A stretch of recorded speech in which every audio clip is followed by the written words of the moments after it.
masuk kuliah itu langsung daftar ke KIPK. Sedangkan kalau sekarang yang terbaru tuh gimana tadi?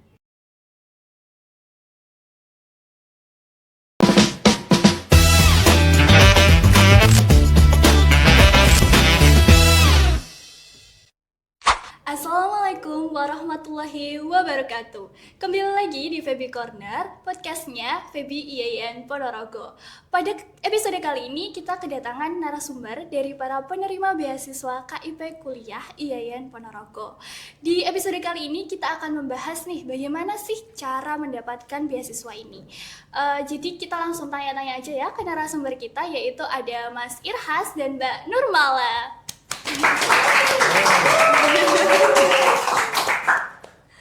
Oke, selamat datang sebelumnya di Feby Corner, di podcastnya Feby IAIN Ponorogo pada kesempatan kali ini, dan terima kasih udah menyempatkan waktunya untuk datang ke sini. Jadi kali ini saya pengen tanya-tanya nih Kak, Mbak sama Mas buat bagaimana sih caranya bisa dapat beasiswa KIP kuliah. Mungkin kita mulai dulu dari siapa sih yang bisa untuk mendapatkan beasiswa ini? Dari mana dulu ini? Yaudah. Boleh dari Mas Irhas dulu mungkin. Jadi siapa aja yang bisa dapetin Beasiswa? Jadi semuanya, khususnya yang mahasiswa IAIN Ponorogo itu sebenarnya bisa mendapatkan atau punya hak untuk mendaftarkan ke beasiswa KIPK IAIN Ponorogo. Nah, yang khususnya adalah mahasiswa yang semester 1. Oke. Nah, itu. Dan khususnya juga yang mendapatkan UKT 1-2. Oh, berarti sebenarnya semua mahasiswa IAIN Ponorogo itu punya hak yang sama gitu untuk bisa mendapatkan beasiswa ini. Tapi mungkin prioritasnya bagi mereka yang mendapatkan UKT 1 dan UKT 2. Oke, gitu. Jadi buat teman-teman yang dapat UKT 1 dan 2 ini, kalian mungkin diprioritaskan nih untuk bisa mendapatkan beasiswa KIP kuliah ini. Gitu. Mungkin selanjutnya untuk daftar beasiswa ini tuh khususnya untuk mahasiswa semester berapa ya, Mbak sama Mas? Mungkin Mbak Nurmala? Untuk semester 1 ya? Iya kan? Iya, semester 1. Jadi ini agak beda ya dari yang terbaru sama yang dulu. Kalau yang dulu itu asalkan punya itu kartu KIP itu bisa daftar di KIPK gitu. Kalau sekarang kan ada prioritasnya tuh. Ada prioritas semester 1 atau semester 2. Bukan. UKT 1 atau UKT 2 gitu. Atau UKT 2. Berarti untuk sekarang itu yang bisa mendapatkannya itu adalah orang yang dapat UKT 1 dan UKT 2. Oke. Jadi kalau semester 1 ini harus segera daftar KIP kuliah gitu. Untuk bisa dapat beasiswa ini. Nah, itu kan untuk kategori siapa yang boleh menerima beasiswa ini. Nah, cara daftarnya ini gimana nih Mbak sama Masnya? Mungkin mulai dari pendaftaran dulu sampai bisa benar-benar menerima beasiswanya itu bagaimana? Mungkin Mas Irhas atau benar malahnya? Ya, jadi sebenarnya aku dulu ya. Jadi dulu sebenarnya ada setiap tahun itu kelihatannya berbeda-beda sistemnya, Mbak. Betul. Jadi kalau dulu dan sekarang berbeda. Jadi yang dulu mungkin Mbak Nurmala yang jelasin. Gimana Mbak Nurmala? Kalau dulu itu kan yang penting asalkan punya itu kartu. Terus dulu itu kita itu masuk kuliah itu langsung daftar ke KIPK. Sedangkan kalau sekarang yang terbaru tuh gimana tadi? Nah, yang dulu kan daftar KIPK dengan memasukkan data-data dan lain itu langsung masuk nominasi begitu. Tapi kalau sekarang beda. Ya, sekarang tuh beda dengan yang dulu. Jadi kalau sekarang itu misalkan teman-teman dari akademik sudah keluar informasi terkait dengan pendaftaran seperti itu kan. Nah, teman-teman langsung mendaftar secara pribadi, mandiri. Dengan kriteria yang telah disebutkan seperti tadi. Misalkan ada UKT 1 dan UKT 2 dan yang ketiga itu kriterianya minimal prestasi juara nasional. Begitu ya Mbak Nurmala. Oh, jadi kalau yang terbaru itu ada penentuan UKT dulu. Nanti kalau dia kategori UKT 1 atau 2 nanti bisa daftar KIPK. Sedangkan kalau yang dulu di periode kita itu kita daftar kuliah langsung sambil daftar KIPK gitu. Betul banget. Oh, begitu. Berarti sebenarnya kayak per tahun itu ada perbedaan cara pendaftarannya Iya, gitu. betul. Jadi mungkin teman-teman yang mau daftar beasiswa ini juga harus update akan informasi-informasi terbaru yang mungkin diberikan sama Yayan Ponorogo. Oke, alurnya itu kan pendaftarannya seperti itu. Nah, mungkin waktu pendaftaran itu ada tesnya kah atau ada apa lagi gitu untuk benar-benar bisa menerima sampai di tahap menerima uangnya Iya. gitu. Kalau di awal itu kita tentunya masukin data-data ya. Iya. Ada kayak seingat aku ya, ada kayak slip gaji, terus apa lagi ya? Daftar Pendapatan orang tua, terus nilai. Yang penting tuh nilai. Ya, kita lupa sama kepemilikan. nilai itu nilai apa ya? SMA itu nilai rapot. Nilai Rata-rata. rapot. Ya, rata-rata itu harus dimasukkan terlebih dahulu sambil kayak jurusannya apa dan lain-lain gitu. Habis itu nanti masuk ke dokumen-dokumen kayak slip gaji itu tadi, terus apalagi tadi? ada properti kepemilikan ya kayak Iya, misalkan betul. mobil atau kendaraan ya berapa gitu kan, itu juga dimasukkan kan, seperti itu. Ya, habis itu nanti baru diajukan, terus ada kayak apa di ACC gitu ya. Nah, Terus habis itu screening. baru ya di screening, habis itu terus ada survei, kunjungan ke rumah, tapi itu surveinya benar-benar dadakan, jadi kita nggak tahu kalau beliau itu mau datang ke rumah kita. Ya, benar. Orang aku kemarin aja waktu itu masih main di Madiun kalau nggak salah, terus tiba-tiba ditelepon dari rumah ada yang mau survei gitu, tapi itu orangnya udah sampai di rumah, jadi mereka benar-benar survei yang Datang sendiri, datang sendiri dan dadakan, jadi kita nggak ada prepare untuk apapun, jadi kalau ada pemalsuan data dan lain-lain itu bisa terbongkar di situ di surveinya. Betul banget. Dan itu pun juga datanya secara merata banget. Maksudnya bukan hanya sekitar di Ponorogo kan, kita sekolahnya di Ponorogo ya. Nah, itu kan rumahku di Tuban. Nah, itu sampai dengan Tuban juga surveinya. Jadi nggak cuma Ponorogo, Madiun atau Magetan dan sekitarnya doang, tapi juga sampai jauh pun juga disurvei sampai ke rumah. Pokoknya rumahnya manapun ya harus Iya. disurvei. Iya, itu kalau dulu ya seperti itu. Emang kalau sekarang beda? Sekarang beda sih kayaknya. Apa tuh bedanya? Jadi screening kan tadi lewat survei secara langsung kan, gitu. Iya. Nah, jadi sekarang itu screeningnya tadi dengan melalui pendaftaran menginput kategori. Yang pertama tadi kategori 1, 2, UKT 1, UKT 2 sama prestasi. Nah, itu masih di screening lagi dengan adanya seperti tes-tes lanjutan.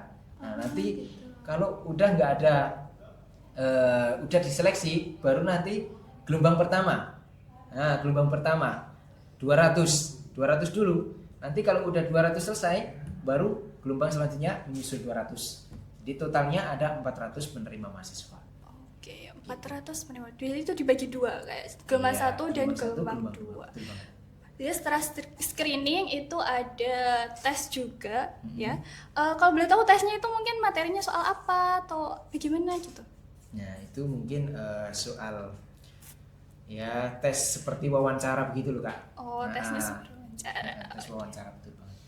Jadi sebenarnya para penerima beasiswa ini tuh nggak ada gitu ya, punya kesempatan untuk memalsukan dokumen gitu. Iya, nggak bisa. Soalnya Oke. surveinya kan langsung Langsung gitu. banget. Nah, Oke. Jadi alurnya tuh seperti itu sampai mendapatkan beasiswa KIP kuliah. Nah, untuk para penerima beasiswa ini, itu ada seperti tanggung jawab lebih atau kayak gimana? Misal mungkin kalau dapat beasiswa KIP kuliah, kamu harus punya IPK minimal berapa gitu. Itu bagaimana, Mas Irhas mungkin? Nah, jadi kita ada 3 kewajiban ya, Kak ya. Iya. Nah, Banyak sih sebenarnya. Iya sih. Tapi yang harus benar-benar dipenuhi dalam mahasiswa KIP ada 3 sebenarnya, Kak. Yang pertama itu tentunya adalah IPK. Oke. Nah, Berapa nih IPK-nya? berapa, Kak? Berapa? Minimalnya ya. Iya. Minimalnya IPK itu 3,25. Ya. Jadi kalau di bawah itu nanti bisa ada surat peringatan gitu. betul banget. Nanti kalau udah surat peringatan ketiga nanti bisa di nonaktifkan gitu. Berarti minimal harus dapat IPK Iya. 3,25. Tuh. Oke. Kayaknya Mas Irhas nih IPK-nya 4 deh. Ya. Boleh. Terus kewajibannya selanjutnya apa? Yang kedua. Ada lagi harus mukim di Mahat. Di sini kita kan menyediakan asrama. Jadi kita yang penerima KIPK itu wajib mukim di Mahat selama 2 semester. itu wajib buat semua penerima beasiswa Iya, wajib KIPK. banget. Jadi kalau emang nggak mau gitu ya udah gitu. Berarti kalau nggak mau mahat ya nggak bisa menerima beasiswanya. Iya, betul. Oke, berarti harus mahat sama semester 1 dan semester 2. Oke. Nah, kalau gitu kewajiban yang ketiga selanjutnya apa? Nah, kewajiban yang ketiga itu ada LPJ, Kak. Apa itu LPJ? Laporan pertanggungjawaban. Oh, Jadi hal itu uang yang kita terima itu buat apa aja sih? Nah, itu harus ada laporan secara terperinci dan ada buktinya. Seperti misalkan nota resmi begitu ya Kak Iya, Norma ya. betul. Dan juga misalkan ada uang makan, kita buat pakai uang makan atau kita buat beli buku misalkan seperti itu, atau kita buat ikut pelatihan yang lain. Nah, itu kan biasanya kita harus mendapatkan kuota Kak. Mendapatkan nota. Iya, salah, Bukan salah. kuota, nota. Salah. Ya, nota gitu. Jadi secara pasti laporan kita tuh harus jelas dan terperinci begitu. Oh, berarti setiap uang yang diberikan di beasiswa ini tuh harus jelas digunakan untuk apa. Iya. Jadi nggak bisa nih uangnya digunakan untuk hal-hal yang tidak berguna mungkin buat Iya, pendidikan. pokoknya Gitu harus banget. digunain buat yang kuliah-kuliah aja Yang gitu. mendukung Yang akademik mendukung gitu ya. akademik, Oke. betul. Kalau ngomongin soal biaya ini tadi, berarti biaya apa aja yang mungkin di cover oleh KIP kuliah ini? Kak, Iya, Mbak yang Nirmala? pertama sih tentunya UKT ya. UKT nanti udah pasti ke cover sama apa itu namanya tadi? Beasiswa. Beasiswa, ya beasiswa KIPK-nya itu. Terus sama ini apa namanya? Lupa. Biaya hidup. Kehidupan. Nah. Biaya hidupnya nanti ya mungkin nggak keseluruhan tercover, cuma kan membantu gitu. Betul banget. Oke, berarti dengan mendapatkan beasiswa KIPK ini tuh kita bisa kuliah gratis gitu ya kasarannya. Iya, betul. Gratis dan malah kita diberikan uang bantuan untuk hidup gitu. Berarti untuk bisa kuliah di Yayan Ponorogo ini bisa aja dong buat mereka yang mungkin dari keluarga yang kurang mampu itu bisa banget kuliah Bisa di banget. Yayan. Oke. Mungkin selanjutnya kan waktu dapat beasiswa itu kira-kira diberi waktu berapa? Jadi mungkin dari semester berapa sampai semester berapa untuk bisa dibiayai oleh KIPK ini? Mulai dari kita menerima semester pertama sampai maksimal semester 8. Jadi apabila kita ada ini ya melebihi dari situ, nanti udah nggak di cover lagi. Berarti sampai semester 8 ya? Iya. Kalau misal lebih dari semester 8 tidak di cover lagi. Jadi harus melanjutkan dengan biaya sendiri. sendiri.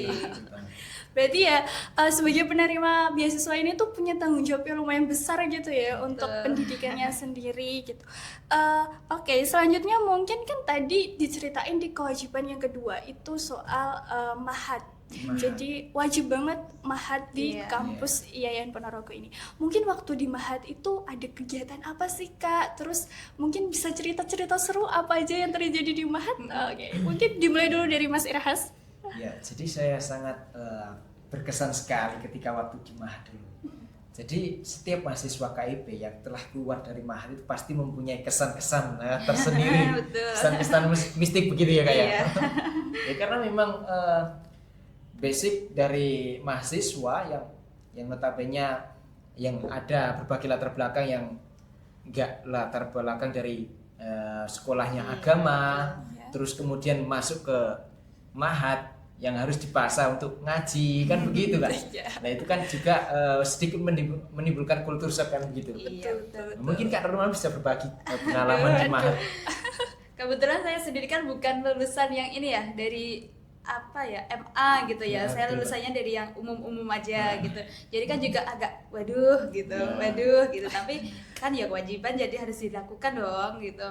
Jadi waktu itu tuh kayak yang pertama kan kita tidurnya barengan tuh. Iya. Jadi kayak nggak bisa tidur, beberapa hari itu nggak bisa tidur. Kalau tersyak banget ya tiba-tiba disuruh Gitu. tidur barengan gitu. Terus apa lagi ya? Jadi ya memang ya harus wajib di Mahat begitu. Jadi setiap tahun, jadi setiap semester ya, setiap semester Mahat itu melaporkan. Jadi siapa aja yang mungkin di Mahat, siapa aja yang nggak mungkin di Mahat, khususnya untuk KIP itu dilaporkan ke akademik. Jadi nanti akan diseleksi ulang. Kalau misalkan sudah dilaporkan dari Mahat, mungkin di Mahat, itu berarti KIP-nya berlanjut gitu. Tapi Tapi kalau misalkan mungkin tidak ada datanya di Mahat, nah itu bisa jadi dicabut. Oke, Iya. dinonaktifkan. Nah, dinonaktifkan. Berarti di Mahat itu memang wajib ya. Itu Iya. berarti juga ada pemeriksaannya sendiri. Iya. Iya. Beneran mukim di Mahat atau kabur-kaburan? Nah, Soalnya kan ada gitu yang Oh, kayak gitu. ada. Ada juga. Dia katanya tuh di Mahat, tapi nyatanya tiap malam keluar, nggak tahu pulangnya besok pagi gitu. Ada ya? Ada. Seharusnya tidak boleh ya seperti Iya. itu. Boleh, nanti jadi belakang. Oke, mungkin cerita mohon maaf, menjadi penerima beasiswa KIP kuliah itu ya ada suka dukanya ya berarti kak. Karena bisa berkuliah dengan gratis itu sebuah keistimewaan ya. Keistimewaan yang dimana mungkin gak semua orang bisa menerimanya. Betul. Jadi sebagai penerima beasiswa tentunya kita juga pasti punya kewajiban sendiri, yaitu tadi mungkin harus punya IPK di atas 3,25 dan itu harus juga kewajiban yang ada di Mahat juga. Tapi sebenarnya memang kalau dapat menerima beasiswa ini terus tinggal di Mahat itu mungkin ada nggak kesan-kesan positifnya yang bisa dibagikan untuk teman-teman supaya nggak ragu nih untuk daftar beasiswa KIPK dan juga tidak ragu untuk bisa nginap di Mahat. Nah, betul banget. Tentunya banyak banget Banyak hal banget, positif. oh, banyak banget. Ya. Yang pertama tentunya biayanya gratis. Ya, Ya, gitu ya Mbak Dona. betul. Jadi apa aja nih fasilitasnya? Fasilitasnya kita udah bisa tidur di kasur yang ini ya, Empuk. empuk gitu ya. Jadi satu orang satu kasur. Satu orang satu kasur, Ah. terus satu kamar itu sekitar 5 orang ya? 5 orang. Lima Kalau di orang. Putra malah 4 orang. Oh kebetulan. malah 4 orang, Nah, iya. Kan lumayan ya, terus Ya, gratis lagi. gratis. Terus kita udah di ini aja apa tuh namanya? Kayak ngaji bareng Ngaji gitu bareng. kan, dapat ini juga, dapat ilmu-ilmu baru gitu. Mungkin yang dari SMA, SMK kan beda gitu ya dari yang lulusan MA. Jadi kalau di situ nanti kita dapat ini apa pembelajaran tentang lebih ke agamisnya gitu. Betul. Oh, oke. Jadi Jadi di Mahat itu semuanya serba gratis. Jadi misalkan listrik gratis, Air ada gratis. air gratis, kipas gratis, Gratis, wifi gratis. wifi gratis. Nah, yang paling penting kan wifi gratis. Iya, betul. Game ya? Iya. oke. Lancar banget. Enak ya berarti tinggal di Mahat, kan gratis semuanya. Yang nggak gratis ya cuma makan gitu. Aduh, kayaknya setidaknya kebutuhan yang lain itu gratis, jadi Iya. tidak kesulitan gitu. Apalagi kita di wifi, kan sebagai mahasiswa itu wifi itu adalah hal yang sangat Kehidupan. penting sekali gitu. Nyawa kedua. Betul. Tadi kan Mbak Nurmala tadi cerita kalau ternyata sebelumnya tuh bukan dari sekolah yang MA gitu, jadi Betul. dari sekolah umum.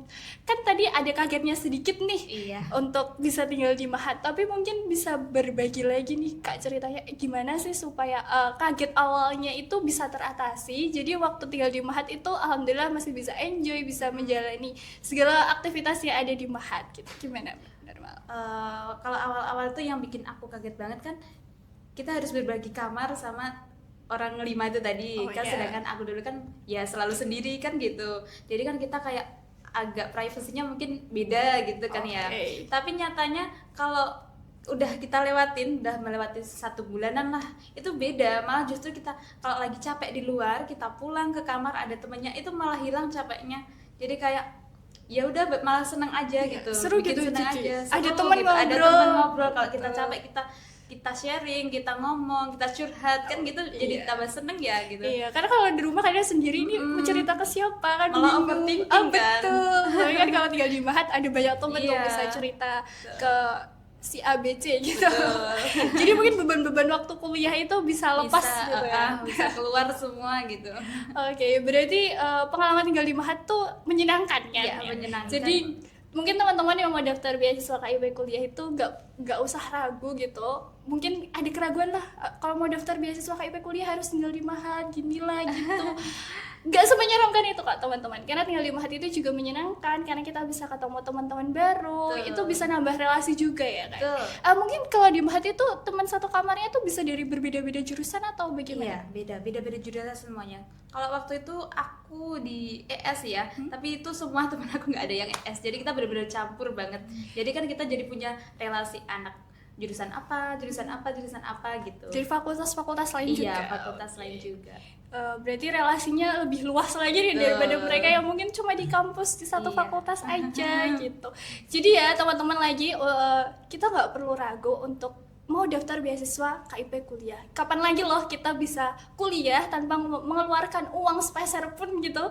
Mungkin ya mengeluarkan lah ya buat kebutuhan pribadi yang makan atau dan lain-lain, tapi kan itu udah sangat-sangat membantu kita untuk bisa meraih pendidikan yang tinggi di IAIN Ponorogo ini. Mungkin sebelumnya terima kasih buat Mas Irhas sama Mbak Nurmala karena udah mau berbagi cerita nih soal KIP kuliah mulai dari pendaftaran sampai menerima gitu, dan berbagi cerita juga waktu tinggal di Mahat. Dan mungkin semoga sharing cerita dari Mas Irhas dan Mbak Nurmala ini bisa memberikan informasi yang bermanfaat buat teman-teman yang nonton video ini. Dan sekali lagi saya pengen sampaikan bahwa beasiswa KIP kuliah ini bukan adalah beasiswa yang sangat membantu kalian untuk melanjutkan pendidikan kalian di IAIN Ponorogo. Kapan lagi loh bisa kuliah gratis gitu. Oke, mungkin terima kasih ya Kak Mas sama Mbaknya atas waktunya hari ini. Dan mungkin episode podcast pada pagi hari ini itu sampai di sini dulu. Kalau mungkin tadi waktu ngobrol ada salah kata dari saya mohon maaf. Saya mohon maaf Sama-sama juga ya. ya. Oke, terima kasih semuanya udah nonton video ini. Semoga apa yang disampaikan pada episode kali ini bermanfaat untuk kita semua. Wassalamualaikum warahmatullahi wabarakatuh.